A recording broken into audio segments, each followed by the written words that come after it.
Hello everyone, welcome to happy shorts. কেমন আছো সবাই? অনেক কাজের ভিড়ে কোনো না কোনো জিনিস তো মিস হয়েই যাবে। মানুষ তো আমরা আফটার অল। আর সেই মিস হওয়ার লিস্টে সবার আগে নাম ছিল আমার এই মিনি ব্লগটার। কিন্তু দেখলাম না, আমি তো আমার দিনগুলোকে আর দেখতেই পাচ্ছি না। তাই ডিসিশন নিলাম, let's create the memories again.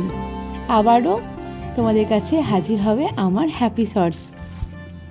দিনটা ছিল ভীষণ স্পেশাল। মাকে আর রাহিকে সঙ্গে নিয়ে বেরিয়ে গেছিলাম আমি কল্যাণী থেকে কাটোয়ার উদ্দেশ্যে। আগামীকাল থেকে শুরু হবে নিজের শহর কাটোয়ায় তনস গ্রুপের হাত ধরে অঙ্গরাগ বুটিকের প্রথম এক্সিবিশন কাটোয়াতে। অনেক আশা আকাঙ্ক্ষা নিয়ে গেছি এমনটা বলবো না, তবে কিছুটা তো ভালোবাসা পাওয়ার প্রত্যাশা তো ছিলই মনের মধ্যে। আর সঙ্গে ছিল আমার বাবা আর খেপি মায়ের আশীর্বাদ।